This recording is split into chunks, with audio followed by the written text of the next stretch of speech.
All right, Nick, what do you want to do? Oh shit! I don't know. You didn't give me any warnings. That's right. I guess I kind of wanted to put you on the spot a little bit. Fair enough. You want to see what I do? I usually wind up with a 1-4-5. If not.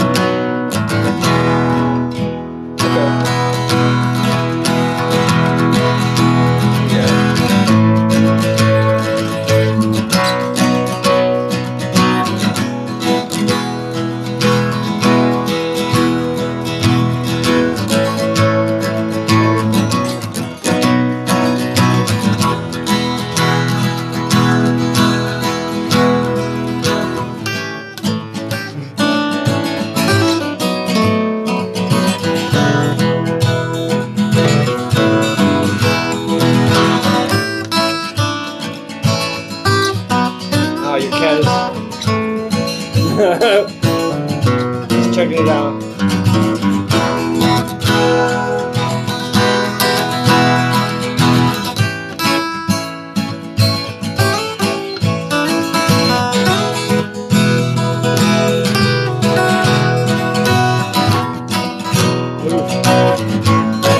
I guess I went to full park Boes. That's all right. It's easy. It's easy too.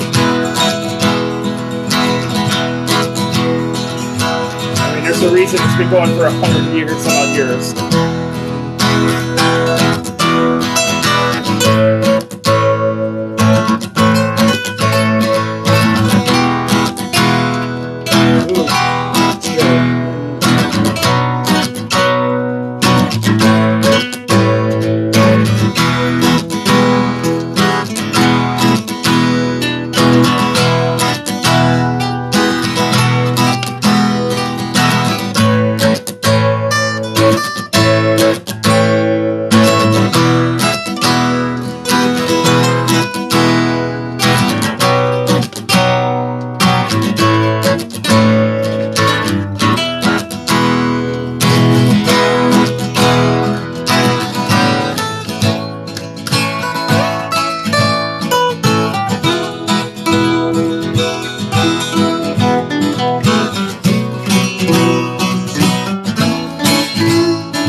Cool. Nice. All right. You got any other ideas? Not really, no. Is it even time to start yet? I don't even know. No, it's not time to start yet. I was going to hop on myself. Oh. So I could kind of like keep an eye on it. Oh, that's probably smart. Yeah. You know, I figured out... John Layton is here. Yo, John Latona. Or is that his name? Latona. Yeah, I know. I didn't notice the A at first. Yeah, okay. Yeah, he's here. You know, this was the protest song, and then later on I realized it's Dennis Leary, I'm an Asshole. Oh my god, I knew I recognized that from somewhere. I know.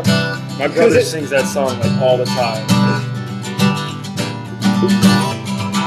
Well, you're gonna have to bring that to like open mic sometime. I know. Yeah. I'm just a regular guy, a white suburbanite slob. Nice. Yeah, absolutely. Cause we got the bombs, okay? I mean, how often do you do that though? Where like you have like what you'll think of as like this is really, really cool chord progression, and then like you start working on things and you get really into it, and then you spend like I don't know, maybe 20 hours working on something. You're like, oh yeah, no, I just wrote a social distortion song. Awesome. Like great, yeah. Like, constantly like the Never Sober one I do. I was like, uh-oh. It's too close to one of those Weezer songs. Oh yeah. And so I wrote this like whole like B section or the just to make it like differenter, and then I took that section out, and now it's just all the Weezer part. Except on my EP, it's gonna have the other section in it still. So nice. you know, Like, so there you go. Hell yeah. I what the hell song was it that I was working on? Oh, I should turn the volume on my phone down. I kind of like it. You can't hear yourself like 10 seconds, 15 seconds exactly, later. Exactly. But like my song Daysville originally started with me learning how to play $1 Trillion by Anti-Flag. Like your $1 trillion could buy a lot of things. It's the same chord. $1 trillion could buy a lot of things. Well, you know, like, and through that whole thing, I wound up doing playing it in like double time, and it was all wrong. And I wound up writing my own song to it, but it was like the same chords the whole way through. The chorus, verse, chorus, and bridge all had the same chords as the verse, chorus, and bridge to that song. But eventually, it was just like, I mean, here's the thing, right? Like that's like the doo-wop changes anyway, so like everybody does it. But yeah, right. I was the only one that knew the connection, but it's like that Axis of Awesome sketch where everything's got the. What is it? So G, D, E minor, C. Yeah. In G, it would be G, E, C, D. Yeah. Yeah, there's like, I don't know. You can't really own chords. Oh no. Except I was watching a Rick Beato video where he was getting really mad at Angus and Malcolm Young for like yelling at him for playing some chord progression. God. I mean, the whole thing with AC/DC is, I mean, basically just Mixolydian. Like, I mean, I know I basically stole that exact phrase from like a Jake Lizio video on YouTube, but it's true. I mean, you listen to like almost every AC/DC song is in that keys or in that mode. So like, what's the Mixolydian AC/DC shape? Something like that, I guess. I'm trying to think of now you put me on the spot. But yeah, like what is it? I mean, Mixolydian is major with the lowered seventh, right? So yeah, it would be. So it's kind of. I mean, yeah, it's almost like a 1-4-5, but it's got that D, that's that flattened seventh in there. It kind of gives it a little bit of edge. So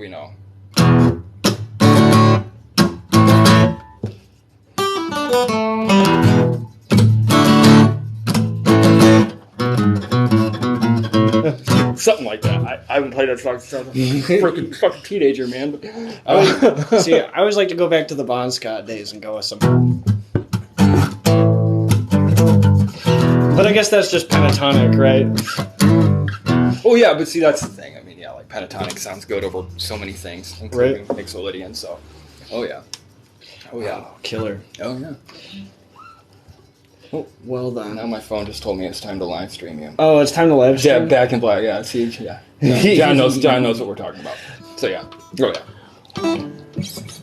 All right. Should we do something else? Maybe like one more thing before people. Maybe give people a couple more minutes to funnel in or whatever. Yeah. What do you want to do? What do I want to do? Yeah. I don't know. It's your show. It's about you. Oh gosh. Okay. I mean, if you don't want to be put on the spot, I could bullshit something. But. Yeah. We'll start with the minor. We went major last time.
just spice. It's not a mistake. So yeah, you're getting spicy on me there, Max. I'm going to the F.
Go back.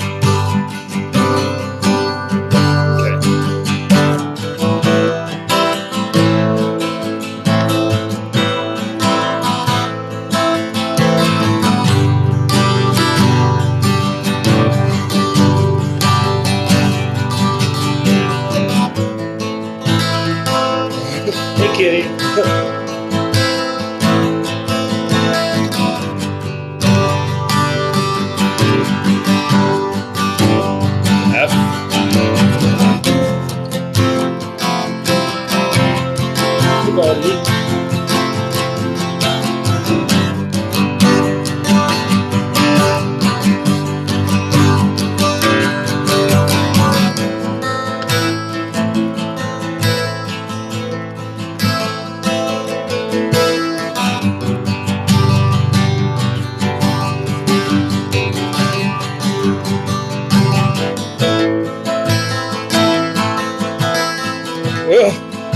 You got it. Now he's checking out my water. Yeah.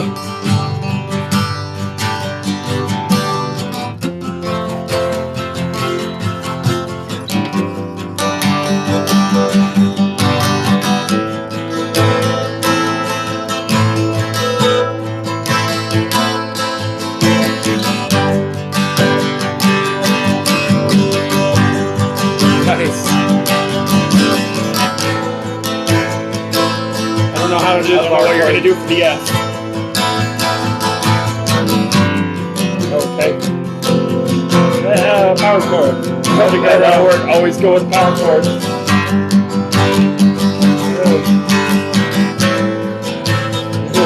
Let's just go back down. Yeah.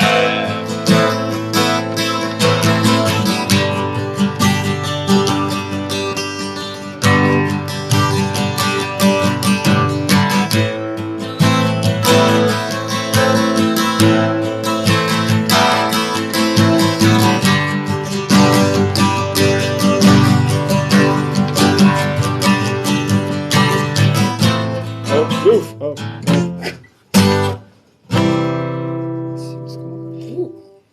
Oh, John's taking off. Oh, peace out, John. See ya, John. Hey, it's probably too late. Kara's here. Oh, hi, Kara. Hey, Kara. Hey, does this sound okay? Can you guys hear the talking and the guitaring and all that? Is that good? You gotta give them a minute for give them some time for the live stream delay. Yes, Kara says we sound good. Oh, okay. So, cool. Shucks. Oh, shucks. Maybe the mic sounds good. I hope we do too. I hope we sound okay. Killer. Well, thank you for joining me. Yeah, man, no problem. All right. I'm really happy to be here. Yeah. So I guess you pretend this is a podcast for a minute here and do like some kind of what's the word? Yeah, extemporaneous intro. Okay. Yeah. Okay, Yeah. Hello and welcome everybody to the first inaugural run of Highs and Lows with Max Boes. I'm Max Boes, and I'm joined here today by the great Nick Person. Hi, everybody. And Nick is a great person. Wait a minute. Yeah, I know that. I appreciate that. You're too kind. Oh, shucks. He's also good at guitar, too. Yeah, and I'm okay. And you're a songwriter. Yeah. And you're a singer. I'm a singer. You're a better singer than I. Yeah. Yeah, but you're a much better guitar player than I am. Yeah. So, like, we all get to play to our strengths. So, Absolutely. Yeah. Mm-hmm. So we'll be interviewing Nick today. I guess you won't. I will. Yeah, But, you guys you know, will be listening. You have to listen, or Yeah. or else. Or else. You can go listen to other stuff too. That's fine as well. Yeah. So I prepared a few questions just to kind of get the ball rolling. I guess maybe I can do a little like pontification about the theory, or what's the word? Not the theory, the philosophy behind this, right? So like with highs and lows with Max Boes, I kind of want it to be about like talking to guitar players and talking about guitar and like writing music and all of that stuff, or honestly music people in general. Yeah. But I really want to hear about like how music connects with your life, you Right. know? Yeah, That's like kind of what that intersection is there. Yeah, Because you can go anywhere and learn tons and tons of stuff about gear and music theory and stuff like that from people who know way more about that stuff than me. But I might know some people. Right. So that's what I got. So without further ado, let me get my little, your question my card. little questions going here. Yeah. All right, Nick. How did you figure out you wanted to make music? That is such a hard question to answer. Well, like, because I've been thinking about that like all day. When did you start to make music? That's a good When did I question. start making music? Seriously, like as a like songwriting and stuff like that, and it's like as far as like playing bands, probably when I was like 13 or 14, I would like write little songs and stuff like that. But then I didn't start playing guitar until I was 15. And so by the time I was 16, that's when I was like actually trying to start bands and like, play with other people and like write real music and not just like, lyrics out on a sheet of paper. But like for as long as I've remembered, I've always wanted to play music. Like that was, I don't remember like an inciting incident. I remember the inciting incident of me wanting to play guitar specifically, and that was when my mom, she used to, like she would like so many moms, she would play music while she cleaned the house, and my mom happens to have really good taste in music. Hey, mine too. So like I would get listening to like a lot of '60s stuff and like mostly like a lot of Janis and stuff. But one day she put on Stevie Ray Vaughan. And I heard a guitar solo in there that was just like, I'm like, Mom, what is that man doing? She's like, he's playing that on guitar. And I was like, are you serious?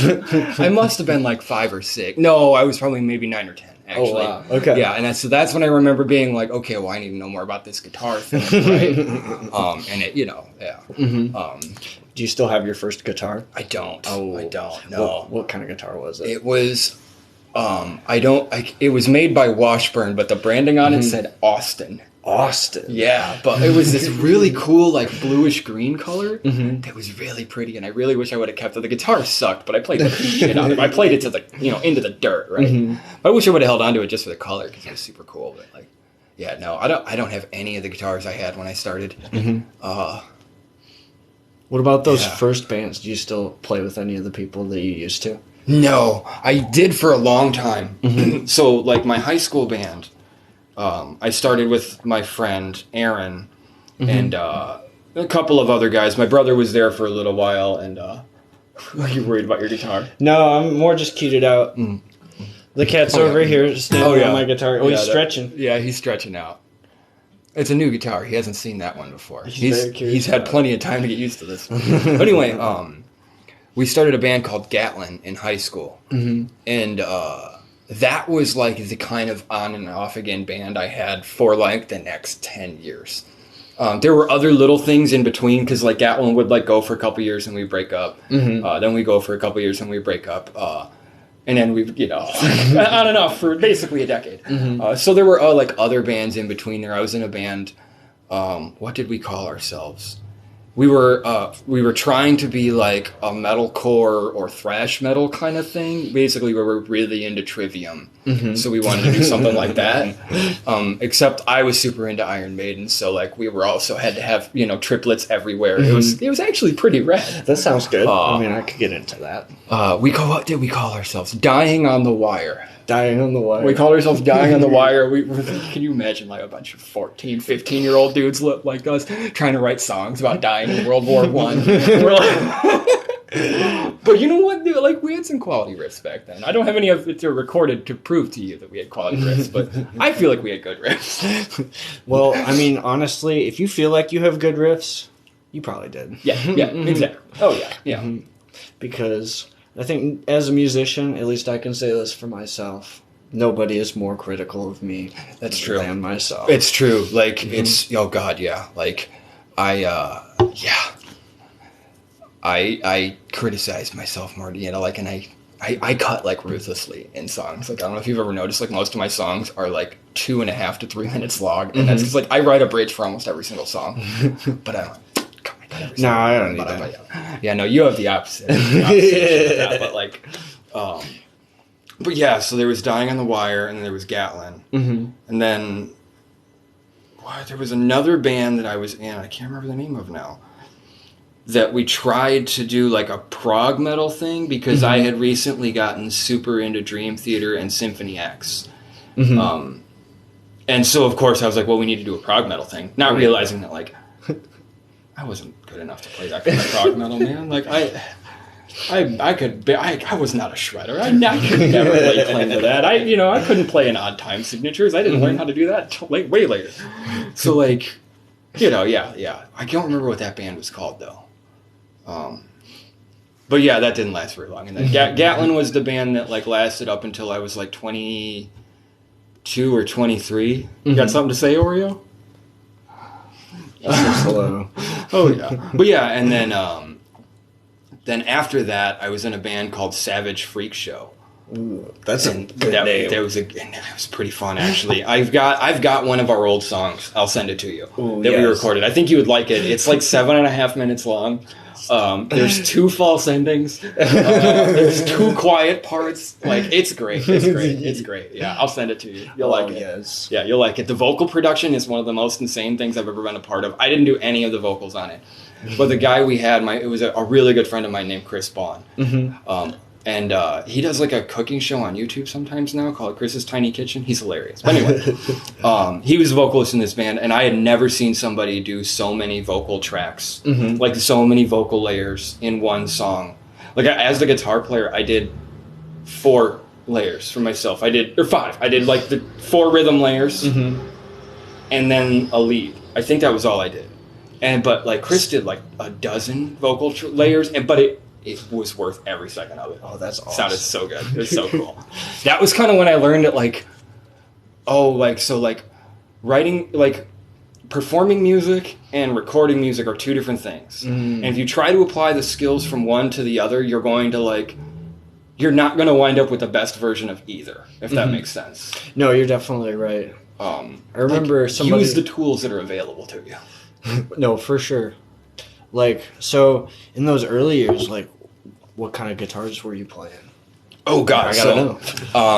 So the first guitar was that Strat knockoff. Then I had a series of Squier Strats. But, I mean, I just love Strats. Still do. Me too. You don't have any right now. I don't. I know. I really need to get my hands on one. I'm torn between whether I want to get a Strat or a Tele. I think I'm going to get a Strat, though.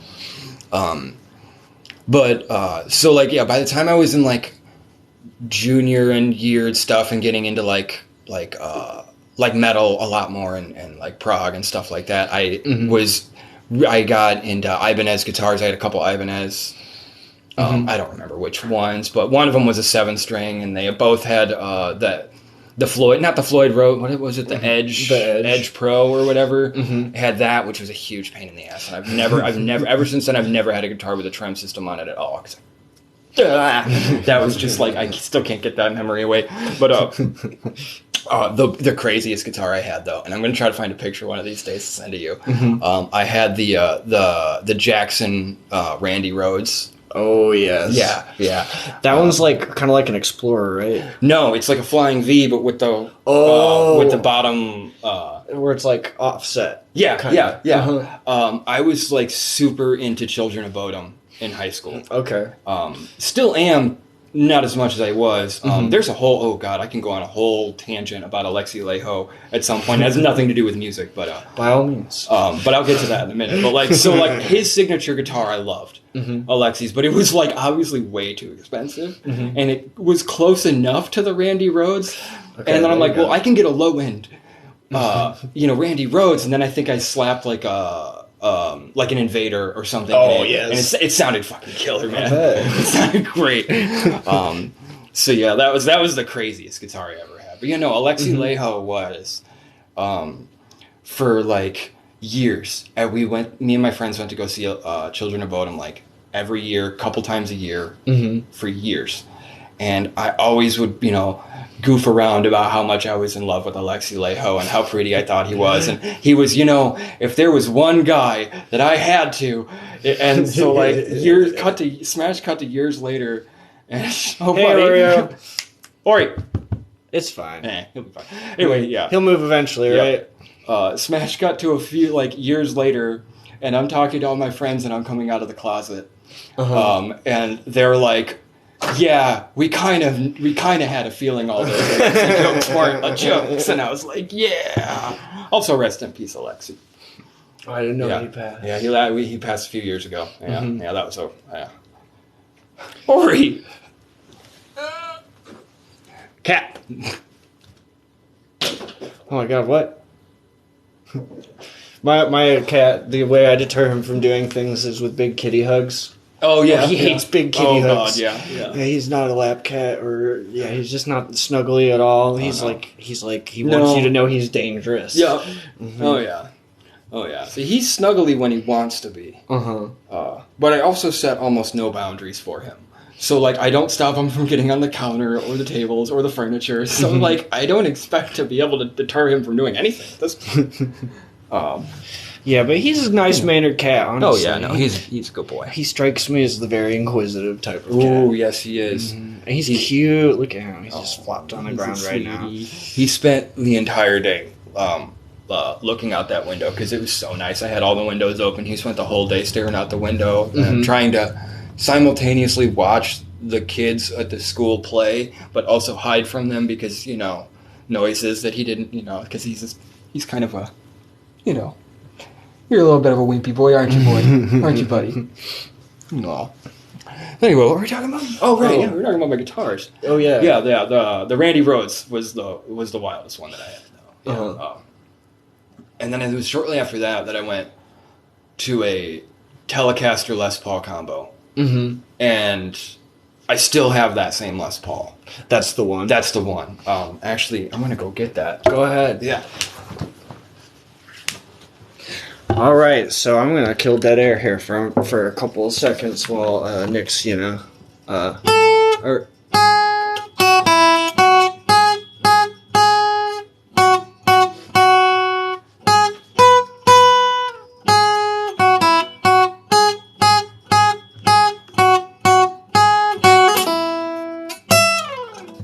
All right. Excellent. Beautiful.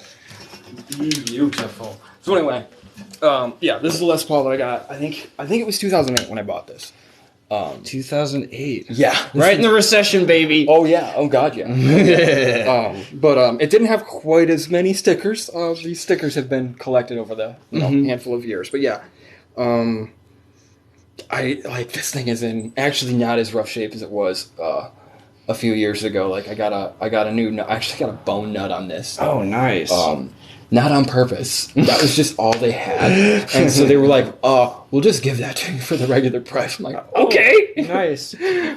So, yeah, I wouldn't mind switching out the pickups on this thing one of these days. But honestly, it's an Epiphone It's standard. an Epiphone, yeah. Oh, yeah. But this is like one of the nicer Epiphones. Huh? Yes. Oh, yeah. Yeah, I think it was like $400 or $500 when I bought it. Something like that. But, like, I'm a big proponent of, like, mid-range guitars. I love mid-range guitars. Like this. Like, the $300 to $500 range is, like, love it. For me, guitars, it's kind of like a cod piece, honestly, more than anything. Like, you can spend, especially nowadays, you can spend, like, $150 and get a good guitar. Oh, yeah. Absolutely you can. But why would you when you can buy a $1,000 guitar that's swag as hell? Right. Yeah. I mean, yeah. See, like, I'm more like, if I was gonna spend a whole bunch of money and time on a guitar, though, like, I would much rather, like, find some old busted up Strat with a, like, snapped neck. Yeah. And then just, like, sand it down and restore it. Like, that's my idea of, like, if I'm gonna spend, like, $1,000 on a guitar, I'm gonna spend that in time on, like, making the exact guitar I want. Like, I want it to be the exact color, the exact pattern, the exact pickups, everything. If I'm gonna spend that kind of money. Yeah, right? Because I'm cheap. Oh yeah, no, that's not. It's a little flat, but that's okay. A little bit, but yeah. So, what does DTFBA stand for? DFTBA. Don't forget to be awesome. Oh, okay. So, are you familiar with the Brothers Green, Hank Green and John Green? Well, I watched the Calvero thing about Hank Green, but I yes. don't really know who he is. Yes, they are brothers. Okay. And I can't even remember when they started. Like almost like really early YouTube. They had a YouTube channel called Vlog Brothers. They still do. Okay. Where they would make vlogs back and forth at each other. They grew a big community called Nerd Fighters. That's us. I'm one of them. I've been one for years. And the initialism, the thing that the motto that we live under is don't forget to be awesome. So if you have a choice, in any given moment when you have the choice to be awesome or not, if you can choose to be awesome, do so. So DFTBA. I like that. Yeah. And then, the other philosophical one is this one. Is the don't panic. Don't panic. I actually okay, so this was a full Bad Religion cover, or a sticker with the Crossbuster, but at one point I decided to put this sticker over it because, I was really overthinking it because first of all, I'm like, oh, the Crossbuster seems a little juvenile once I'm in my 30s, right? Which is kind of a dumb thing to think anyway. But then I'm like, but also Don't Panic kind of lines up with my personal philosophy more than the Crossbuster. Okay, well, there you go. So I'm like, all right, it's fine. Yeah, so, yeah. But that's the other one, the Douglas Adams, yeah. I don't know if we were supposed to take any kind of philosophical ideals from those books, but I did. Well, I think that's the beauty of them is that they provide a good commentary without trying to really push any particular system belief down your throat. Exactly. So, yeah. So that's cool. Yeah. Okay, I didn't know you liked the Cubs. Do you like the Cubs? I do like the Cubs. Oh, okay. I haven't watched baseball in a while, though, in the last couple seasons because, well, frankly, my life's been kind of insane for the last few years. So, I've not had a lot of time to watch baseball. But I'm actually kind of going to try to watch some this summer. I remember 2016 very well. Oh, yeah. I actually remember I was stuck at work. I couldn't get the night off, and I tried to call off, but I didn't have any extra points. So it was literally if I wanted to stay home and watch the last game of the World Series, I had to lose my job. Oh, geez. So I just went to work and didn't get anything done. I watched on my phone. So that was a fun day. Did you go to the parade after? No. I thought about it and I wanted to, but then I found out that after the fact, I found out there were 5 million people there, and I was like, "Thank God I didn't go." I would have. Oh my God, I would have had a panic attack. That's a lot of people. That's a lot of people. Unless I'm there for a concert, I can't handle that many people. So, yeah. But yeah, oh yeah. All right, Nick. I'm going to ask you another question. All right. Okay. The next question is, what's your style? How would you describe your own style? Ooh, and how do you achieve your sound? And I guess in that sense, what is your sound? I don't know. That's a tough question because I kind of just sort of make whatever I want. So I sort of feel like the one distinguishing quality through everything that I write and perform is my voice. But ideally, I kind of like to it's not folk punk. But it's a little bit of punk and a little bit of folk, right? Kind of mixed in a way that is, I don't feel comfortable calling it folk punk because it's not. It doesn't, that's a specific kind of sound and genre that I don't really. Yeah, you're making me think Andrew Jackson Jihad. Yeah. Or even Against Me, which I love those bands, but that's not the kind of music I make. Right. You're not squirrely enough. No. But I don't know. Because, the next song I'm going to put out is going to kind of have a bit more of almost a post-grunge vibe to it. Kind of a more of an alternative rock sort of sound. So, what my sound is, I tend to stick in rock, I guess. But, the way I achieve it and my sound is by spending years and years and years trying to sound like different things and never quite getting there. And then eventually sort of it kind of felt like I had to learn how to sing in my own voice. like the one thing that should be natural didn't really come natural to me, which actually is kind of a metaphor for like my whole life. But hi. But it gets better, right? it does get better. It does get better. But yeah, and so like kind of learning to sing in my own voice, and then kind of learning to like be confident enough in my own voice, because like what would happen for me for the longest time was that like I would sing in my natural singing voice, and then I would feel like I wasn't doing enough because it just felt so natural and so comfortable to sing like that. But I'm like, well, maybe it just kind of feels like I'm just talking but in melody, not realizing that that's basically singing. You just described singing. True. Right? And so I would always try to add different things and different affects to my voice. And, you know, a lot of that just came down to like, you know, confidence and things like that. So like, hey kitty. Yeah, everybody's going to look at Oreo's ass now. Just the tail right now. Just the tail. Just the tail. But, what were we talking about? I got distracted. Yeah, you got distracted by the cat. No, it's all good. We're talking about just kind of finding my voice and that, and like I kind of really only feel like I've found my voice properly in the last couple of years, which has been really, really rewarding. Honestly, like nice. I feel like it's so great to like when you're like 21 or 22, you kind of have ideas about what your future is going to be. But I never really kind of expected that I would feel like the best music I'm making in my mid 30s. But it's true. I really do believe that, you know. I would like to imagine, and I think you probably too, that this is just the trajectory you're on. You know? I hope so, you know, and I think that, like, nobody's path is ever a straight line like this, right? There's always little dips and bumps, but, like, when you take a step back and you look at the graph from far enough back, right, you see it, like, you see the overall trend, right? And that's kind of what I hope for, is the generally kind of trend into a place where I'm writing better and better and better music. So, you know.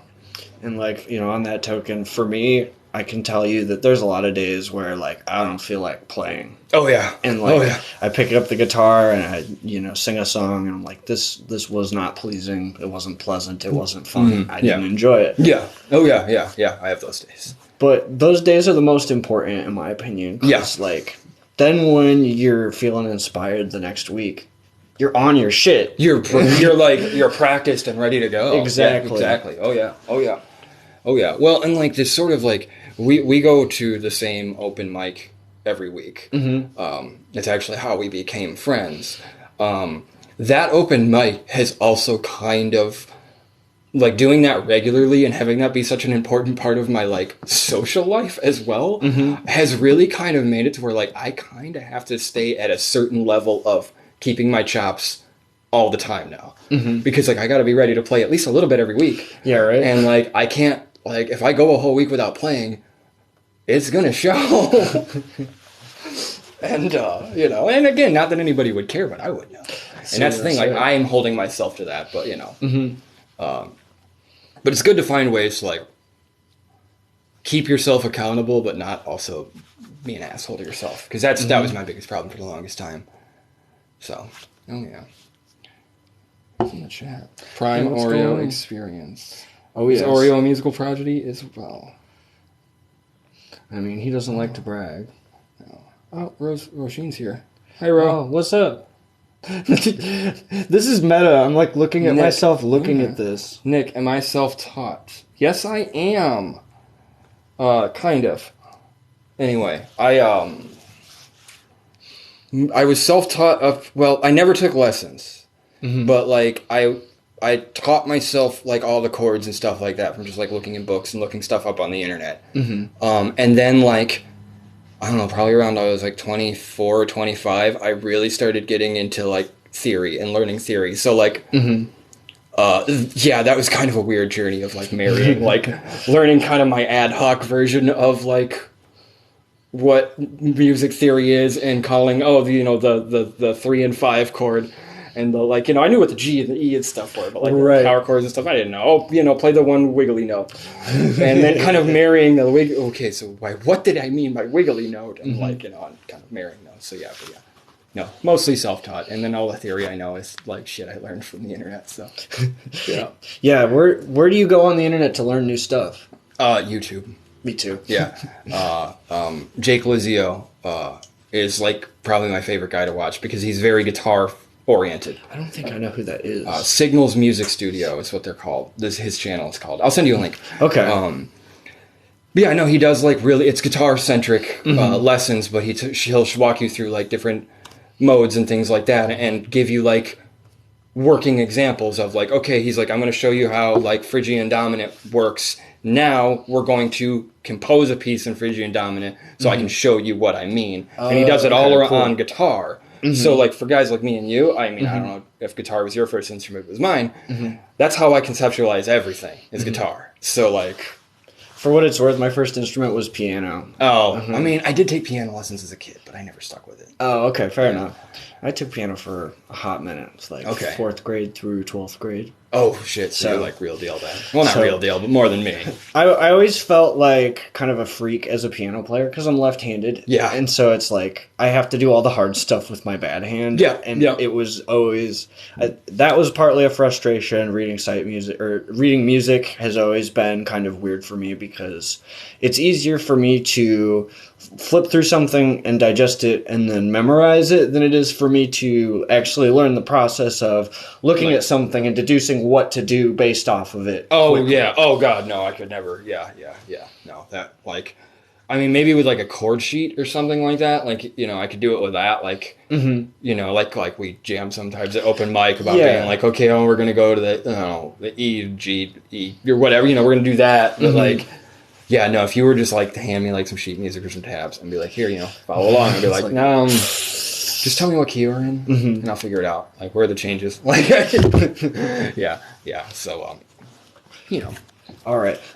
I feel like we've ventured into a world of music theory that I'm ready to pull us out of now. Okay, yeah, let's do that. So, who inspires you musically? And this could be people you know or people that you listen to. Okay, so as far as people I listen to, my like Bad Religion is my favorite band of all time. Specifically, the songwriting I think is like top notch, and like among punk fans and Bad Religion fans, it is a well known fact that like they're like some top notch songwriters. But I kind of feel like outside of those circles, they don't get enough credit as songwriters. And I'm talking because there's mainly two guys that do it. It's the singer and Greg Graffin and Brett Garowitz, who's not. Actually, he's kind of in the band. He doesn't tour with them anymore, but he still writes and records with them and stuff. Okay, he's part of the process. Yeah, but mostly he's busy running Epitaph Records. Wait, Epitaph Records? Yes. That's like a big one. Yeah. They're like one of the biggest indie labels ever. They literally started to put out Bad Religion albums, and now they're like one of the biggest indie labels ever. But yeah, like the way that they approached writing punk songs, almost more like folk songs. I kind of like, you know, because like, you know, the distance between punk and folk is very, very, very thin. So yeah, like as far as that, you know, writing it's I heard somebody say that they felt like Tim Armstrong from Rancid is one of the best punk rock songwriters. I don't necessarily know if I believe that, but the man does know how to write some crazy hooks that I really like in really unconventional ways. So like Rancid is one that is kind of always jangling around in there. But mostly lately it's been people I know because I've been paying a lot more attention to like you. And like a lot of our mutual friends, Beaverhead is a guy that I kind of admire for a lot of reasons because he just does his own thing and like he knows who he is in a way that like I don't know I like him a lot. I kind of admire him a lot. I've been really hyped on Two Girls, One Guitar lately. I need to get some vocal harmonies in my performances after watching that show because, like, God, they're so good. Oh yeah, they are. They're so good. But yeah, I could go on. I could start listing literally all of our friends, but I can't do that. But yeah, big old happy plug time. Honestly. Yeah. Oh yeah. Right. Yeah. Keep going if you want. Oh yeah. Yeah. Yeah. Like. I was for a long time. Dream Theater was a big writing inspiration for me. Not so much anymore. I think that like there was a time in my life where and Tool was another one too, where I was like really, really into like super obtuse writing, and Bad Religion kind of played into that a little bit until I got a little bit smarter, and kind of understood that like they're not as obtuse as much as they are just they use big words. But like like the prog songwriting style of like, I challenge you to find a hook in here. I challenge you to find a melody you can sing along with, and like I can appreciate that as a musician, but like it's just not that much fun for me to play anymore. Sometimes it is, but like, yeah, that's just that kind of super dense, like, like kind of, I don't want to say inaccessible songwriting, because it's not even inaccessible. Like a good prog songwriter can write a good song, but like, oh yeah. Yeah, that was just never the style I think that was appropriate for me. But what do you think of like the math rock stuff that's been coming out over the last couple of decades? Because for me, that genre is like kind of a mixture of like progressive and punk music. Yeah, I like it. I don't listen to a lot of it, mainly just because like, I don't know, I go through weird phases where I don't listen to a lot of music, especially if I'm working on stuff. But like, but yeah, I do quite like that. I kind of like the energy of it and the spirit of it. And also just, it is kind of like it's not challenge music necessarily, but it's not,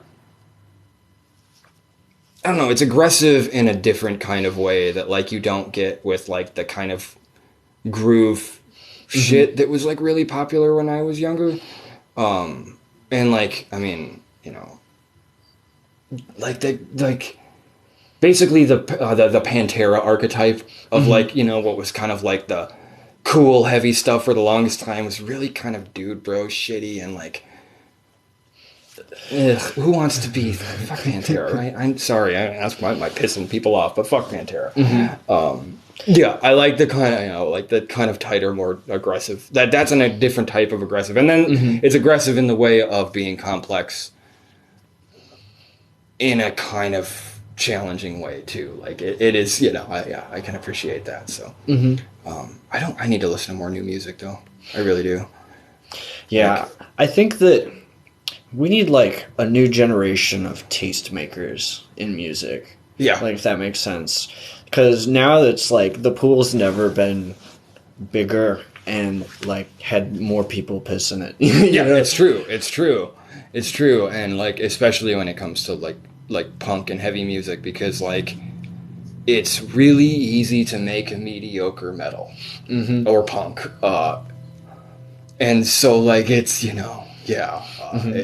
but like there is really really good stuff out there. So and it can be tough now to like find a niche, like really a niche. Oh yeah. Well, there's not a lot of unexplored places. Like I remember like being on TikTok, like starting out on TikTok making music, thinking that I could find a niche as like a queer musician performer, and then realizing that I would actually be more unique as a not queer person in music on TikTok. And so like you kind of start to realize that the things that, not even things that were subversive, but things that were like not seen as much are now kind of like, so like in some ways it feels like, well, what is left to be subversive that isn't also deeply problematic? And maybe that's a good thing. Maybe that means that like we're reaching a point where people aren't going to be demonized just for existing. But who knows? But like, that's an interesting question. How do you be subversive without being what was the word? Problematic. Problematic, yeah. Because like, when I was growing up, subversive to me, and granted, maybe this could have been my specific experience growing up here in the town that I'm in and going to the school that I went to, like being, any mention of like any queerness was like really subversive in a way that was like kind of cool, right? But also really scary. Like makeup, dark makeup, dyeing your hair, the clothes that we like, all the things, the scene stuff, all of that was like kind of rebellious at a time. And like, It's not anymore, and it shouldn't be, and it's good. And I don't want to sound like an old man complaining because I'm not. I love it. I love that I can go to work and see a bunch of teenagers that look like they just walked out of a Rancid video from 1996. I think it's fucking rad. But it is like, what is subversive? Honestly, it's probably some shit that like you and I can't even imagine, right? It's probably some crazy hyperpop thing that like some teenager's doing right now that is so like next level that you and I aren't going to be able to get it. Because like we're kind of the old guys now. And I just realized, saying all of that, I just realized we're the old guys. And we don't know what's up. I don't know what's up. Well, like, you know, now that I'm like not my earlier mid-20s anymore, like I kind of had this moment where I thought to myself, like, I don't want kids to look up to me at all. I don't think that's good for society. God, no. So I don't want to make things for the kids of today. No. Because I look at the stuff for kids today, and it's like, what the fuck? Yeah. I don't understand. Yeah, no, I don't get it either. Yeah, I don't get it either. And I spend a lot of time around kids, too, and I just don't, I don't understand. You know? Yeah. Kids these days, huh? Oh, God, yeah. It's always that way, though. It is. But, you know.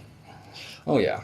Like, I just wanted to circle back and, like, with the queer community of musicians on TikTok. Like, you know, we talk about Fat Mike from NoFX, like, probably once a week, I would say. Probably, yeah. He just comes up because he's just such a cool, like, public figure kind of guy. Yeah. And, now we live in the day and age where, like, there's, like, probably 150 people that are, like, more extreme than Fat Mike. Oh, yeah. And they're just, you know, there's, like, that's what people are like now, and it's like, I like this. It's great that, like, there are now, like, I remember, and now this is going to show a little bit of my ignorance, too, but, like, I remember that when Laura Jane Grace from Against Me came out, and, like, it was kind of a big deal.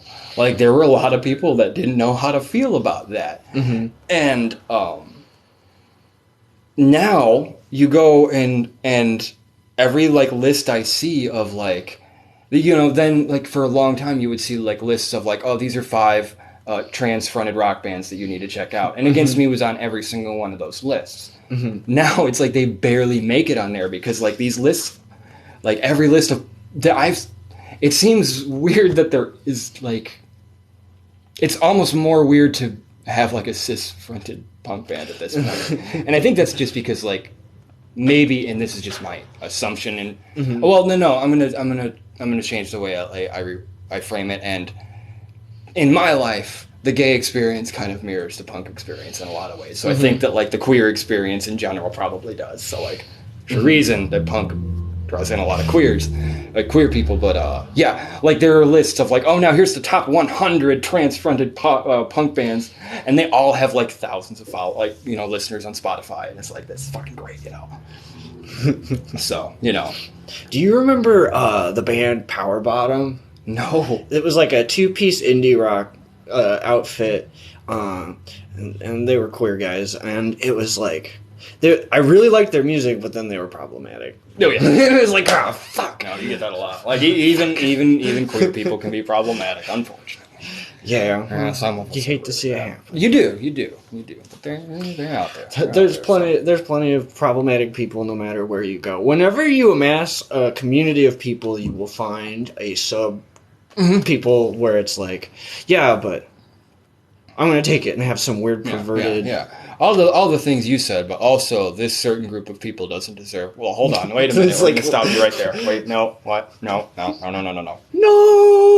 Yeah, no, it's yeah. So, yeah, I mean, that's the thing. Like, trying to convince punks on the internet that Nazi punks are still a problem is, like, fucking herding cats. And that's why I just don't really engage with, like, the punk community online anymore, because it's just like, okay, all right, you guys do not want to address, like, the glaring issues we have in the scene. But all right, you know, fine, whatever. I'm just gonna go hang out with these other guys over here, and, like, you know. It's a good time to reiterate. It's good to have a supportive local scene where problematic folks are mostly not around. Yeah. I feel like if there was ever, like, too many incidents of, like, problematic behavior, I don't think it would go unpoliced in our community. I feel like I feel protected. I can say that, like, as a gay person there, I feel protected. So, like, that goes for a lot. yeah, but in those cases, like, it's still good to be vigilant. You have to, oh yeah. Keep your community clean. I mean, hell, my school community had a lot of problems and stuff like that. Oh, like, yeah. School's like, this monolithic institution you're not supposed to question. It's like, there's people in here that are, like, treating me in ways I don't agree with. Right. Anyway. Yeah. Oh, yeah. Yeah. So, society got problems. It sure does. It'd be that way. It sure does. All right, Nick, next question. Yes. Spaghetti? Spaghetti. Okay, spaghetti. Spaghetti. There was that much thought that went into it. That's all there is to it. Like, I literally just, like, sat down, made a video where I just repeated spaghetti over and over again, and then, like, a handful of people duetted it, and then stitched it, and then, like, me and one other creator went back and forth with stitches for a little while, and now it's like every now and again, like on any random video, I'll get a comment that says spaghetti, and I actually haven't made a spaghetti video in a while. I should. I went back and watched the open mic one when I was stalking you. Nice. Yeah, you were in that one. I was. Yeah, you were in that one. I'm a little too close for comfort, so if you want to see the pores on my face. Yeah, oh God, yeah, you were like right up in that one. Yeah. I wanted to be uncomfortably close. Oh yeah, Beaverhead was in that video too. I forget who else was in it. Amin Raja? Oh, Joey? Joey, yeah. I don't know if he goes by his name in public or not. I would just call him Joey. Okay, so yeah, I don't know. I do too. But, I think he was in. I can't remember now. What I wanted for that video was that I was going to be up on stage and I wanted everybody to yell while I was filming spaghetti, but I lost my nerve, or I forgot my phone or something stupid like that. I don't remember, but like, I make all kinds of plans to do things. I've brought my tripod to open mic a handful of times, being like, I'm going to film my set from a good distance so it doesn't phase out all weird. And then I leave it in my car and be like, I'm not going back. So, Yeah, well, the Buyer's open mic is always going to have the problem of you're basically playing in a Pringles can. Yep. That's the thing. Well, what I've noticed is if you get the camera or the audio, whatever microphone you're using, if you get it far enough back from the PA, you're only going to pick up the PA. But yeah, if you get too close to this, like I did a live stream of the show I did with Two Girls, One Guitar, and I just had my phone sitting on a music stand like in front of me on stage, and it was utterly unlistenable. Like, I mean, the whole thing was just phasing in and out and in and out because it was going between the speakers were phasing. Oh, jeez. And then it was picking me up, and that was phasing in and out. And then, of course, it's like a Pringles can in there. So we had all this echo. It was a fucking mess. So, like, we need to find a way to just, like, record right off the board. Yeah. There's probably a USB on the back. We've probably been missing out this whole time. Well, you know what? We'll look this week. Because that would make things a lot simpler. Just bring a printer cable with me. I've got one. I've got a bunch. So, yeah, that's what my mixer uses and every other mixer I've ever seen. Every interface I've ever used. Yeah, honestly, there should be an archive at this point. Because it's just been going for so long. And like now it's kind of like, there's people who have kind of cycled in and out of it. Oh, yeah. And like, unfortunately, the previous DeKalb open mic is kind of gone. Yeah. It's lost to the sands of time, which is kind of cool that there's like an ancient legend of music in DeKalb before the current era, yeah. See, like, I only barely got to experience a little bit of that towards the end. Like, as DeKalb was dying back in the day is when I kind of started coming around a little bit. I never played in DeKalb before everything kind of died and then my life fell apart. But like, so like kind of coming back and like, I remember some people kind of, and yeah, but like, it is kind of fun to hear like the lore of like, I remember that like, Bill Laley and Steve Dice were doing this over here. And like, and then, it's like, oh, that's cool as hell. Like, oh man. Yeah, I want like in 15, 20 years, I want people to be telling stories about you and me. And be like, Max, man, he was a madman. Like, I don't think people will remember me as like the crazy guy. No, they won't. Maybe I am the crazy guy. You're the crazy guy when you start playing. Yeah. That's when it's an act. Yeah, you hang back until you're up there, and then you're screaming. So, which is great. I mean, that's the beauty of the beauty of that kind of act. You know, yeah. Oh yeah. Okay, Nick. Next question. Yes. Also, first, how are we doing on time? I have no idea. What time is it? 7:24. Okay, so we've been on for about an hour. Yeah. So maybe, I don't know, try to go for another half hour or so. Yeah, that sounds good. Power through the next several questions. I know you got work later, so. Oh yeah. I don't know when you got to take off for that or what. Oh, I'm going at 10:30. I don't go for another 3 hours. So. Oh, okay, cool. Yeah. Oh yeah. So, yeah. won't hurry, but that's kind of the timeline my brain is on because I'm going to have to pee soon. Yeah, that sounds good. Yeah, no worries. No worries. Okay, so the next one is tell me the stories about your guitars. I know we've already heard we a talked bit about the Les Paul, Paul, but you got a couple more here. And it says, even the one with the broken neck. Even the broken one. So, let me go get the broken one. All right. All right.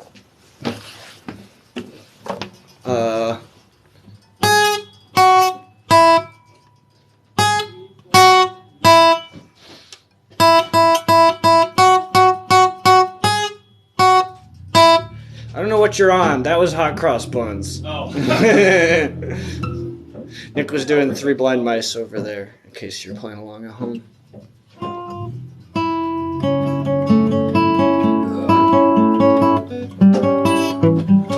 This one. Yes. The broken one. With an older pride flag on it. Yes. Yeah. Yeah. I actually broke this. This broke like as I was moving in to this apartment. Oh, no kidding. Yeah. Oh god. Yeah. I don't know if you remember the first time I ever went to open mic. I was actually playing Beaverhead's guitar. Mm-hmm. Now it's because that was the day after this happened. So yeah. But yeah, this is almost as old as the Les Paul.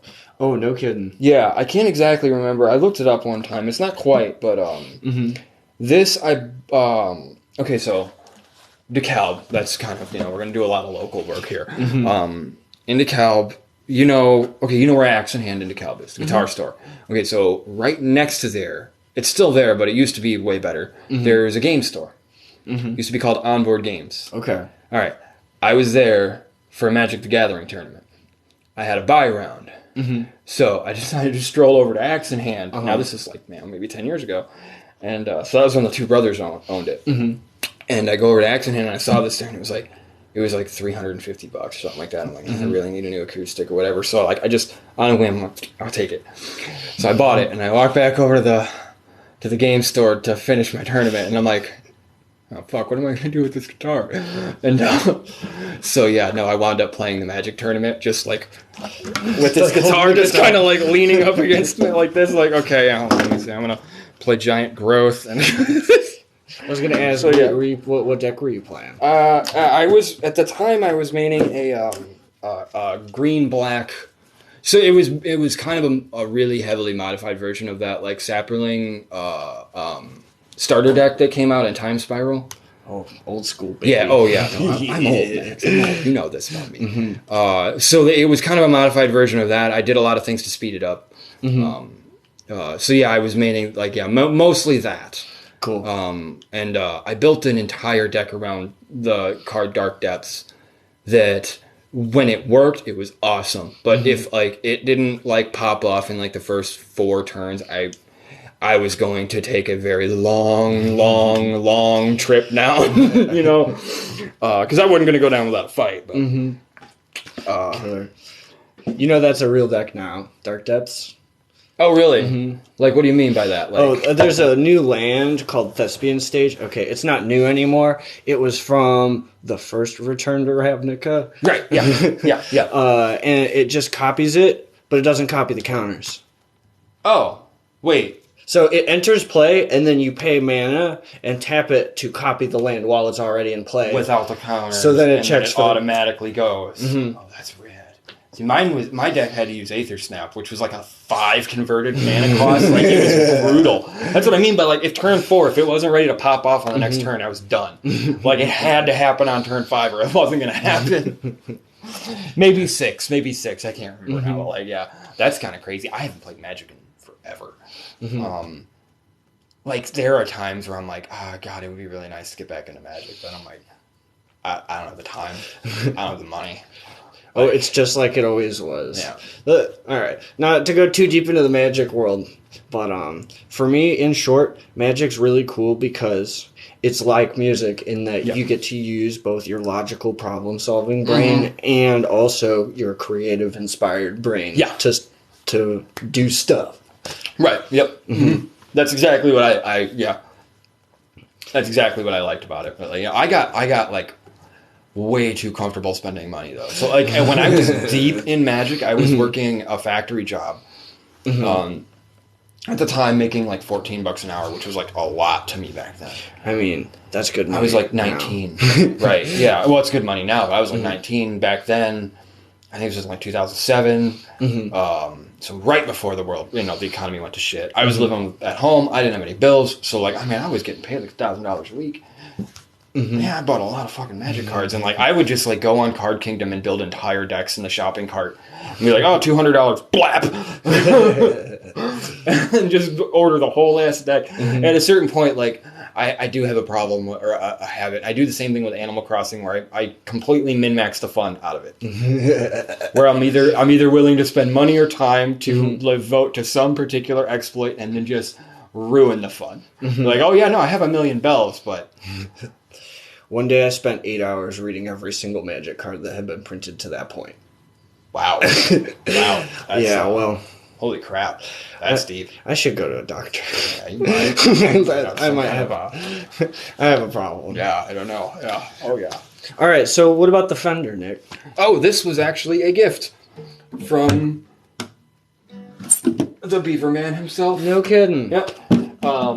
So when this happened, I was really upset because this was my only acoustic. And so prior to going and starting playing up at open mic, a lot of things happened, but I was in a relationship. I had gotten dumped, and then like 2 weeks later, I was at work and kind of feeling homeless already because I was living at my mom's house, the whole thing. At work, I injured my hand. You can still see the scar on my finger right there. Oh, geez, man. Yeah, I cut bad. So like it was a whole month. I couldn't play guitar at all. And it crushed me, dude. Imagine that, right? Not wanting to play, not having the time to play, physically not being able to. Like, and I tried to use my splint as a slide. I mean, none of it worked. But anyway, so like, I finally start getting healed up from that. I start playing again. I go and play another summer gig. I get this apartment, I start moving in, and that happens. And then I'm going right down the drain again. And finally Beaverhead was like, okay, dude. Because, like, I'm prideful. So he's like, I'm going to give you this guitar. And I'm like, no, you're not. I'm like, I'm not taking that from you. And he's like, okay, I'm going to let you borrow this. And then you can just give it back to me whenever. And so that's been that. It's like, okay. Yeah. So this one, I haven't even had this one a year yet. I like it. I like it a lot. I don't know much about it. It's a Fender. It's a Fender Premier or Paramount. That's Paramount. I don't know what year it is or anything, but it plays. It sounds great. Oh yeah. And of course, I had to put the Philly Pride sticker on there. Oh, you got to. Yeah. Oh yeah.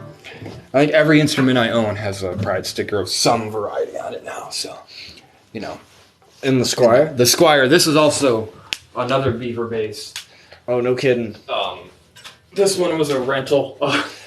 So we did a gig, me and Beaverhead and our friend Elisa Woodruff, like a month ago now.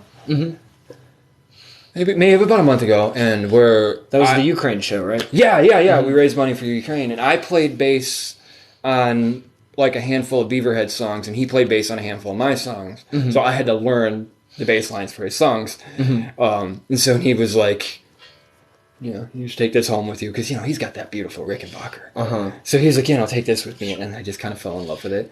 So one day at open mic, I told him, like, I put a new set of strings on that Squire, and I'm going to hang on to it. And he was like, that's fine, so. But yeah, so, Yeah. I mean, you can't even pick it up without playing it. Exactly, I love it, so. I used to have a Fender jazz bass that I did not like. but I sold it because I needed to buy some microphones or something like that. And I instantly regretted selling it because then it was like, that was like the time when it was I finally had time to start working on my EP, and I didn't have a bass all of a sudden. So like that sucked, you know. But yeah, so Yeah, I actually weirdly like playing this way more than the jazz bass, even though it's probably a $99 bass. Right? What strikes me is that the frets on this thing are tiny. Yeah. Crazy. It almost feels like a 3/4 scale, but it's not. Yeah. Yeah, I remember, I'm going to out myself here. Dan's buddy Jake, I don't know if you've ever met him.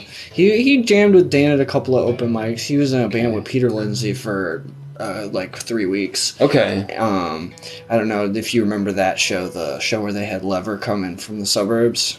Kinda. And anyway, he has like a really nice Fender. I forget if it's a P or a jazz bass, but like I picked it up and I played it, and like the neck was so chunky on it. It was like I can't really navigate this, and he needs to tighten the truss rod probably about a half turn. Right. Yeah. But man, these Squires, they play like just as well as the Fenders. Yeah. At least in my opinion, it's incredible, right? Like, yeah, and they sound great too. Like. You know, it's completely adequate. There's nothing fancy or luxury, deluxe, or specialized about it, but it's a good bass. But that's all I need, honestly. Like I have learned to simplify, and even when I was playing in bands regularly, like I did everything I could to make sure my entire live guitar rig was as close to me guitar plugging straight into an amp as I could, because like.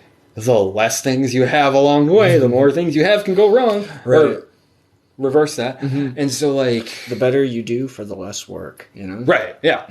And so, like, maybe I would have a pedal, but, like, I would try to keep everything on a foot switch. Like, so, you know, yeah. So I'm all about, like, you know... I'm not crazy about, like, bells and whistles and stuff like that. And, you know, that's the punk in me of being like, okay, you know, well, it's... a guitar, right? I can make some music with that guitar. I'm gonna just play on that guitar. So that's the one I got. And like, yeah, but like, have you ever heard like Billy Joe Armstrong talk about like Les Pauls, like Les Paul Juniors and stuff? Like, not really. No. Or maybe it was his guitar tech or something. Anyway, case in point is no matter what kind of guitar you have, you can get a little too into it. You know? Oh yeah. Oh god. Yeah. Oh yeah. Yeah. Oh yeah. So you know, but you got any more? Any more guitars? Yeah. No, this is the whole collection. This is the whole collection. Yeah, I don't have many. Nice. Well, you got what you need. I got what I need. Exactly. Exactly. One of these days, I was going to have...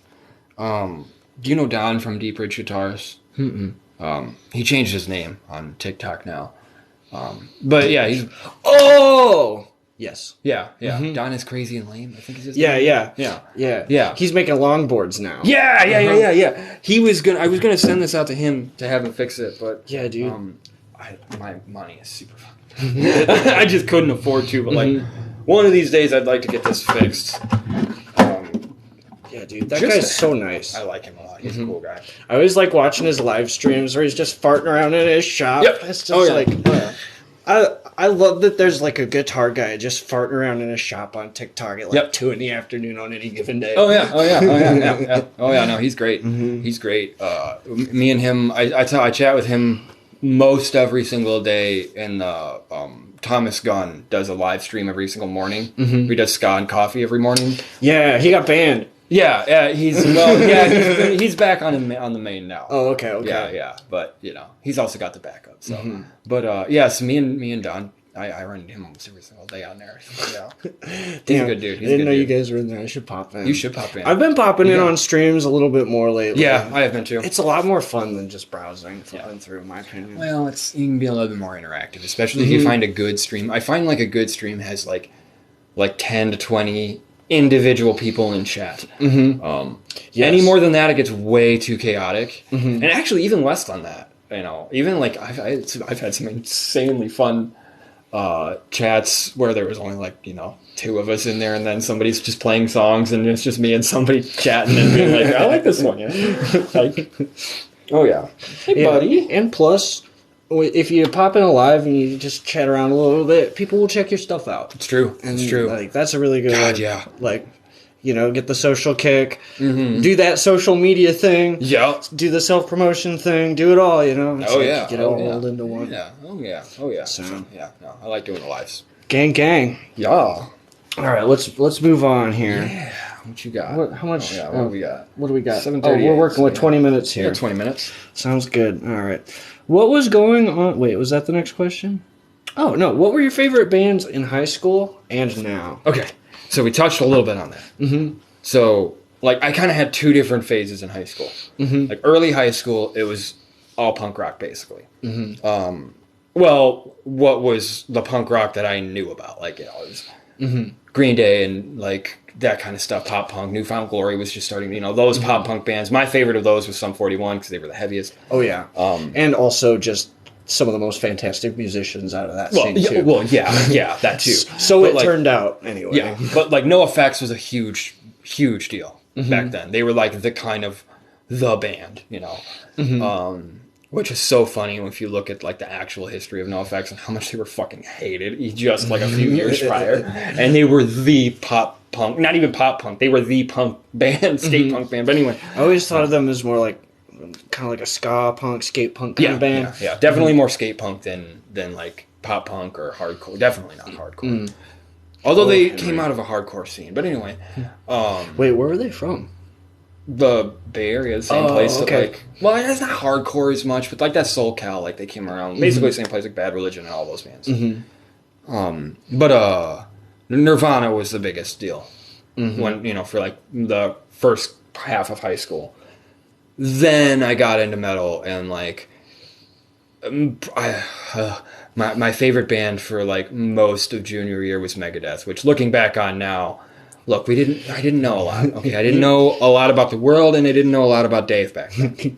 I do now. I do now. You probably know more than I do. I just know he drinks a lot. Or he did drink a lot. I don't know if he does that anymore, but he's also just full on. If last I knew, he was full on QAnon, full on and if you go back and listen to the music and listen to what he was saying, it's not a surprise. But so Megadeth is kind of a band, and Pantera was another band that I loved in high school that I just can't with anymore. And it's not even I just every time if I try to put a Pantera record on, I just think of Confederate flags. It bums me out, and I just can't. So. If you're QAnon, you're more than welcome to support me as long as you shut the fuck up. Yeah. Just don't just keep your fucking mouth shut. But Dream Theater was the band that kind of cracked my brain open in high school. That started the whole prog journey of I thought I was going to be this big prog metal guy. Turned out I was more into prog rock.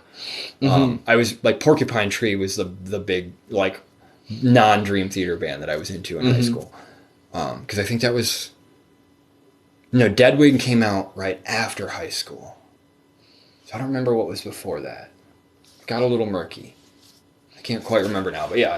The Steven Wilson kind of, it was kind of like Britpop combined with Tool, combined with Opeth. It was pretty cool. I don't know if you ever got into it or not. No, I'm not. Okay. I'm not super familiar. Porcupine Tree? Yeah, you should. I mean, I've definitely had people tell me you gotta listen. Yeah, either listen to Deadwing or The Incident. Those are my two favorite albums. But those are also happen to be the two albums that came out when I was in my early 20s, when music sounded better than ever, biologically speaking. So but those are my two favorites. But do you like Opeth? Yeah, you'll like Porcupine Tree. It's a lot less heavy.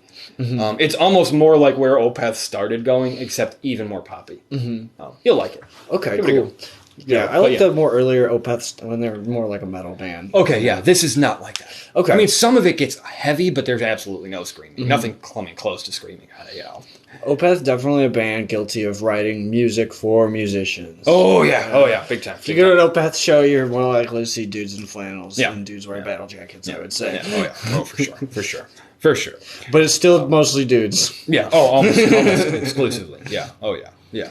So, But then, that was, I kind of got super into the metal stuff towards the end there. And, I got really into In Flames. And, at the time, I didn't have the word for it, but I know it existed. And I never heard anybody say it until much later. But metalcore is what it was that we were all obsessed with at the time. that was kind of like the genre. And again, like it's so weird because like it was metalcore back then. That was a thing. Metalcore's existed since the 80s. Mm-hmm. I don't know why none of us realized that's what we were all into. Mm-hmm. But it was. I mean, that was the bands that we were into, and mm-hmm. so yeah, that was kind of that. And then like I always had one foot in like, because I've always kind of been like a guy that looks back a lot in history. So I've always had one foot back and being like, okay, yeah, I mean, like From Ashes to Inferno is a sick album. But have you listened to Number of the Beast? Like, have you listened to British Steel? Have you heard Judas Priest? Like you know. Mm-hmm. Oh, doom metal. Have you listened to Black Sabbath? You know, a surprising amount of teenagers never did. Well, you know, so which I mean, you know, I don't know why I said it like that. They don't know any better. They need people like us to show that. Okay, I got a great fucking story for you. Okay. You're gonna like this. So, I was at a bar in the middle of butt fucking nowhere in Wyoming. Okay. So, we were in Sheridan, Wyoming, which is, like, I guess the closest thing to a city you will find in Wyoming. Yeah. Doing some field work for geology stuff. It was like an education experience. Yeah. And so, we went over to the desert, over the Bighorn Mountains. We were, like, on kind of the other side of the state. And we just were in this, like, shit box, 200-person town, you know, where, like, half the population lives in the trailer park and, like, half the buildings are empty. Mm-hmm. And so we walk into this tin shed bar, and I just start chatting up randoms, you know, and I start talking to this guy. His name's Pat, and he's like, Pat in the Hat, and he had, like, some kind of hat on. Right. And he goes, and I'm like, I don't know what to talk to this random guy. I was like, what kind of music do you like? He's like, I love Black Flag. And I was like, okay. All right. We can start there. All right, great. And I'd had a few drinks, so I wasn't minding my manners so well. He goes, because they're the only band with a song and the album and the band with the same name. And then I just immediately go, well, what about Black Sabbath? Right. He's like, he looked so sad, man. I was like, oh, man, I just ruined this guy's thing he says at the bar. Oh, man. Bummer. And it had to be another like band with black in their name. I know, right? It couldn't have been like I think. Oh, well, no, Bad Religion. I guess if you count an EP as an album, we can say record, right? They have a record, a song, and the band is all called Bad Religion. Mm-hmm. Or like I mean, there's a bunch, right? Like Electric Wizard. Yeah. Oh yeah. By Electric Wizard on Electric Wizard. Yeah. Or that's the only other one I can think of. I know there's a ton. I can't think of any off the top of my head. But yeah, I was like, oh. It was kind of like, dude, like, what the hell? Like this, you know? Yeah. All right, so what kind of music are you listening to nowadays? Like a lot of the stuff that we listen to at open mic, and like I've been kind of going a little heavier lately. I keep meaning to check out that new Knock Loose that you and Ryan keep sending me. Oh my god, it's so good! And I just have not. Like I keep forgetting to do it. So that I got to do. I got like super into Body Count, like new Body Count, like a few years ago. That was interesting. It was actually really, really good. But like honestly, the bands that I'm obsessed with right now are punk bands. I'm kind of circled all the way back to skate punk. Okay, because like it's been like the two bands I've been listening to the most are the Bomb Pops and Bad Cop, which are kind of like almost like gender swapped versions of the bands I listened to in high school, but like they're great. So and Bad Cop especially, they're like, you want to talk about like intersectional activist type music, they're like some of the best. And so like, you know, that's good stuff. So yeah, Bad Cop has been like, so I'm kind of back on the punk stuff lately. But, you know, that's always kind of there. There's always got to be something with a little bit of speed and aggression to keep my interest. Otherwise, I tend to get a little bored. You know? I got to get back on, like, figuring out how to be an activist. Yeah. I want people, like, listen to my shit and be like, well, that was crazy. Wait a minute. That's about climate change. Yeah. Oh, yeah. Shit. And you don't want to go, like the specific route. As great as it is, the specific route that especially, like, I think of, like Baby, I'm an Anarchist, where it's literally being like, we march together in Seattle, and you know, like that's activism, but very, very pointed and specific, which is great, but like kind of, you know. You don't build your audience on that type of music. No. That's a song for people who are already want to listen to that message, who already want to hear a song about like, you know, like protests and like the history of anarchism versus socialism. Like that song exists for people who already are interested in that. That's not gonna like sneak into somebody's mind the way that No. like, you know, yeah. The way, like, what would be like a good example of know, like I sneaky backdoor? Haha, it was about something. Like how nobody ever realized August Burns Red is like about Christianity. Most. Oh yeah, It's like, yeah, oh. yeah, yeah. Well, I mean, a it's, lot of those bands Yeah. were like secret Christian bands. But Back you just then. hear like, Wah! You're like, exactly. okay, fair enough. Oh yeah, yeah, yeah. So like, yeah, a lot of those, yeah. But you want to do it for like, you know, cool stuff like climate change and like, things that like things that I think are cool. Yeah, things you believe in and things, you know. Oh yeah, of course. Mm-hmm. That's why like the next two songs, or the next song I'm going to be releasing, is a song about gay stuff, Mm-hmm. and I'm in the process of writing what I'm calling my gay boy punk rock love song. Oh hell yes. So like, I'm assuming that'll be the next release, but you never know with these types of things. Mm-hmm. So yeah, like, I'm starting to incorporate the issues that are important to me, and you know, a little bit more. Plus, we've got that show coming up in June. Mm-hmm. So I got to talk to you about that because the dates change. We'll talk about that. Oh, later. that's fine. Well, hopefully I can do it because my mom's also trying to schedule a graduation party for me because I graduate college, people. Oh yeah, that's right. Yeah, that's why. No, it was your birthday that we were over at your place. Yeah. A couple weeks ago. Mm-hmm. Right. Okay. Yeah. Yeah, and there'll be a graduation party at my place where I hopefully have a job and can get super baked. Yeah. But anyway, yeah. Maybe I shouldn't say that on TikTok when I'm trying to get a job. It's fine. No one's gonna watch Yeah. this. No one's. Yeah. We're an hour in. It's Yeah. like, do you ever watch the iDubbbz guy on YouTube? I don't think so. He's just he's like Filthy Frank 2 kind of thing. Oh, okay. So, Yeah. but like, there's a video where he's like, there's like a guy in a wheelchair, and he's like, yeah, we're gonna make him a new wheelchair. But at the end of it, he's like, I don't want to get in the wheelchair. He's like getting like duct taped to the wheelchair. And he's, like, he's got like a remote control, and he's like driving the guy around. He's like, give me it. And it's just God. like, this is something you could only put 45 minutes into a YouTube video. Yeah, it's true. It's true. Yeah, it's true because the people that stuck around are gonna hang. You know, they'll hang with you. For real. Oh yeah. Oh god. Yeah. But anyway, there was a segue in there, and I totally killed it. Oh yeah. That's all good. Somebody commented some stuff. Is it a question? What's going on? What did they say? Give me the juice, baby. Is it? Dude, I think. Oh, that was from. Oh yeah. That's Kara asking about Oreo still. Dude, Does Oreo play in any of my songs? Sometimes. Hey. Yeah, Kara says hi. Oh, shucks, Kara. Hello. Yeah. Hi, people. Okay, anyway. Hey, everybody. Back to brass tacks because... That was ages ago. Yeah, I know. I haven't been looking at my phone. It's kind of talk show, kind of interaction. Yeah. Maybe the next time I do one of these, it'll be like... All right, we try to like have a Q&A section. Oh yeah. There we go. Sprinkle that in there somewhere.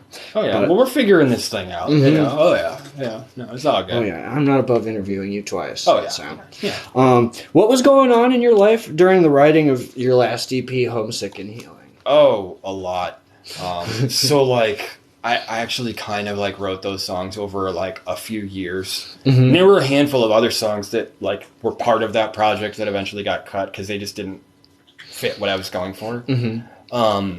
But basically, I was living, or I was in a relationship I was in a toxic relationship at the time. Mm-hmm. And it was also a closeted relationship. So like there was a lot of turmoil there, and I was kind of feeling stuck and trapped in this life that wasn't mine. Mm-hmm. And the overwhelming feeling I had for years was that I just wanted to find my home, right? I wanted to find where I was. I didn't feel like I had put myself in a position, and I had thought myself into a space where I didn't feel at home anywhere. Mm-hmm. And so that's kind of what the entire theme of it was like trying to process like this kind of lost depression feeling that I had been experiencing for years, Mm-hmm. and putting it into words, and then also figuring out what I was going to do with all of that. And that was what the kind of the theme of like walking and getting home kind of all represented was kind of both physically getting home Mm-hmm. in terms of getting out of that relationship and going back and living with my family for a short period of time.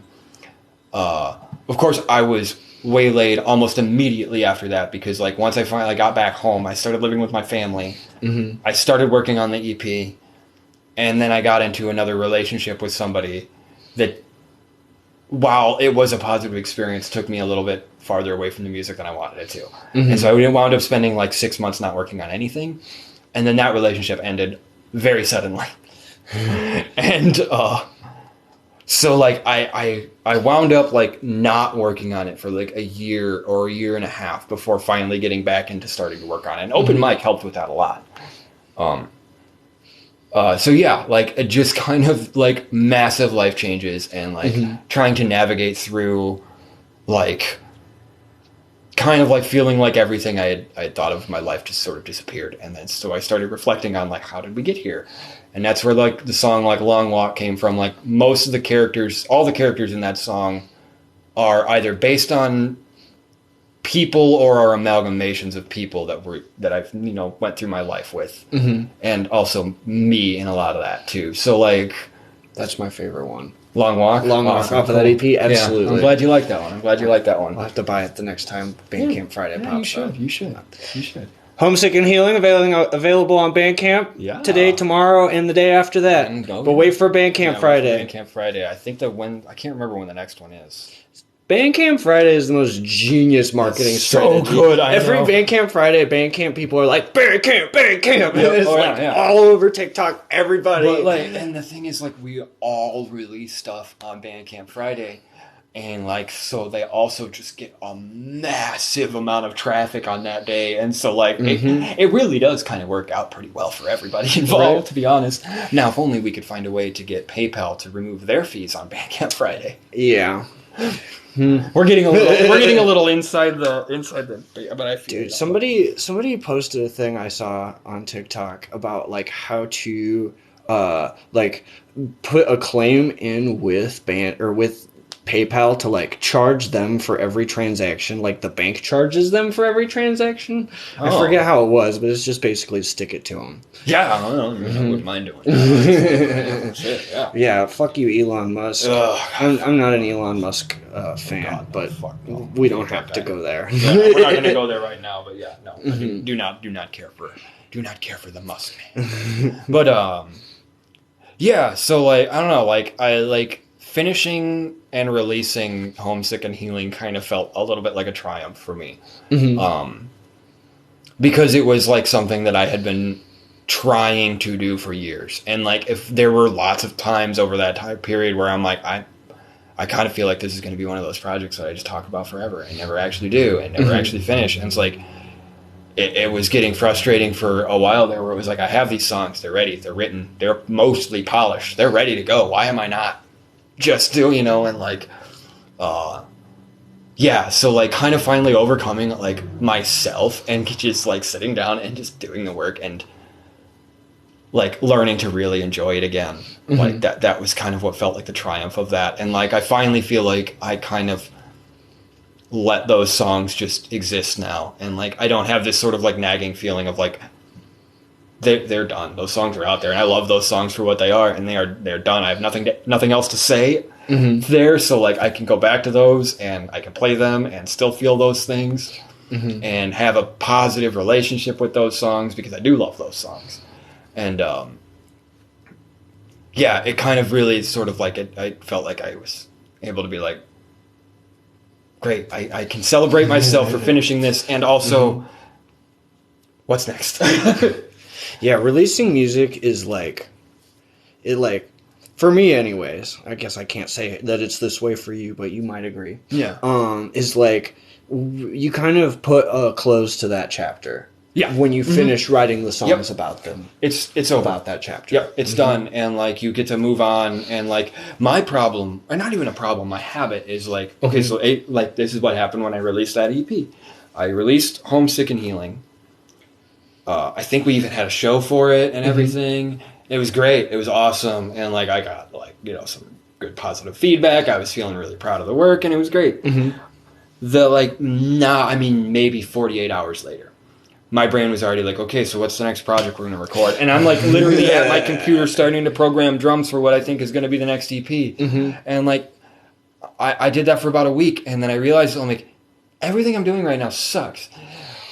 I think I just need to not, like, take a break, dude. Like, just chill. Like, I know that like I've been doing a marathon with these songs, and when I finally release them, they're done for me, but they are not done for the world. Right. Like it's okay to let that stuff breathe, and that was a lesson that I'm kind of trying to learn. Is like you get that rush of releasing something, right, and being like, bam, it's out there, it's done. I'm literally throwing my soul at you to see what you think. You get that rush, and it goes well, and you immediately want to do it again. And I don't know, maybe that's the alcoholic in me, but like I need that hit over and over. And so like I want to release something every week. Sometimes it's like, quality over quantity. Take a break, breathe. like the one thing you're gonna do, like to like lose the trust of the people who are starting to discover you and starting to like you, is to put out bad songs. Yeah, for real. And like I know I hold myself to a higher standard than other people hold me to, and that's fine. Like that's the way a writer relationship should be. But I also know when a song is good and when it's bad. Like if I write a bad song, you're never gonna know, right? Because I'll never show you. There. I don't know if it's like this for you. But like when I hit that, like, what's the next project phase? I've already got like probably at least 100 Abandoned Reaper projects. Oh yeah, where it's like, well, I could just like pick a bunch out of here. Yeah.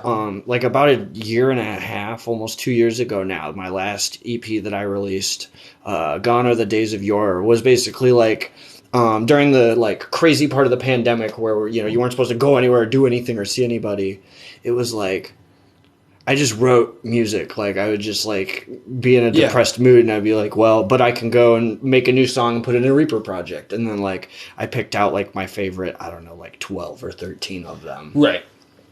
And then it was like, well, I guess I wrote this. Yeah. I don't even think I mastered it. Oh yeah, no, I did a solo album in like 2013. It'll be available on Spotify soon. I'm waiting for it to process now. But anyway, that was I had just started going to therapy. I had just quit drinking. And I think by that point I had started taking like anti-anxiety and antidepressant, like depressant medication. So like I was starting to like kind of go into treatment for my mental health problems. Things got really bad. Like I had started to have like daily panic attacks, and like it was getting really bad. So finally, like I'm starting to heal. I'm sober for the first time in like years. And within 3 weeks, I wrote and recorded this entire album. Whoa. Like in a manic frenzy. The album's called Sleepless Nights and Wasted Days because that's literally what happened. Like I didn't sleep for like I slept maybe 2 hours a night for 3 weeks straight. Because I would go to work, I'd come home, stay up all night, work, go to sleep for 2 hours, wake up, go back to work. And it shows. It's totally unmastered. It's super raw. The drums are programmed. I use the worst sounding samples I've ever heard. It's terribly mixed. The production is awful, but I'm really, really proud of the work anyway, because it's like some of the guitar work on there is really good. Some of the writing on there I'm really super proud of. And also it kind of stands as a testament of like kind of a similar thing where you're talking about. It's just like this kind of manic frenzied period of time. And that album is a snapshot of what my life was like in that uber chaotic time. And according to the kind of subtext of that particular album, I was desperately lonely. Yeah, but I think Metallica has proven that you can get away with some really shitty drum sounds. Oh yeah, God, yeah. You know what, man? I feel like I'm like one of the only people in the world that I will defend the snare sound on that album. I will, because it sounds shitty in the best way to me. Like it tickles my ear just right.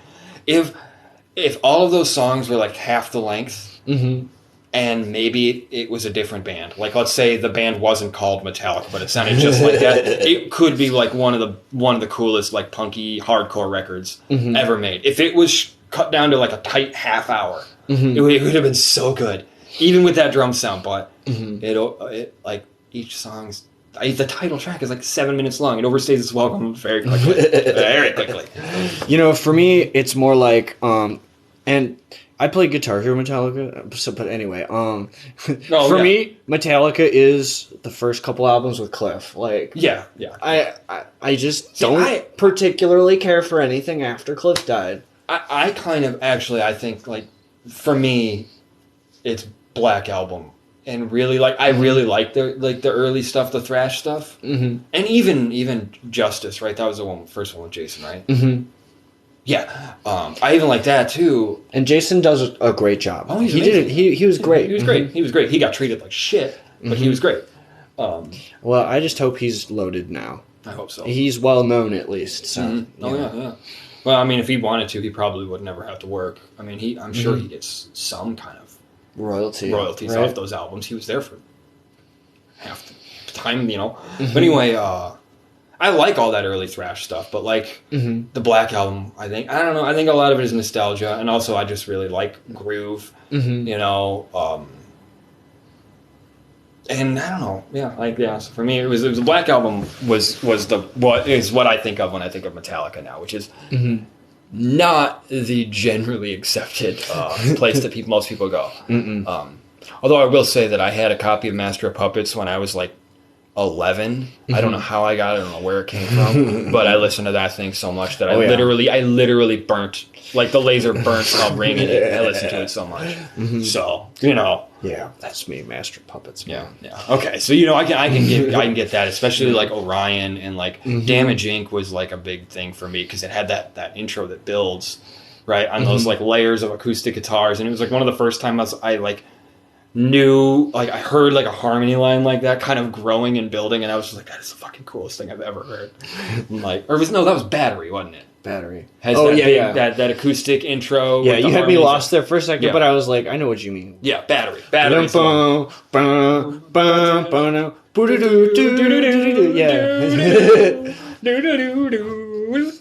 All right, Nick. I think it's time. Yeah, I think so. I got one last question for you. Okay. For me, one of your most standout performances that you do, is the cover of Jolene, but it's also one of the most out of your style, I think you do. It's kind of out of nowhere, right? But it's you do a great job with it. I think it's partly the register. Yeah. And it probably hits home too. That's my guess, which is why I'm going to ask you, what made you want to start doing Jolene? Like, so when did you start and what was going on? I've always loved that song, right? Like it's one of the greatest songs ever written. Definitely. So it's hard not to love it on that right there. It came from me seeing Lil Nas X cover it.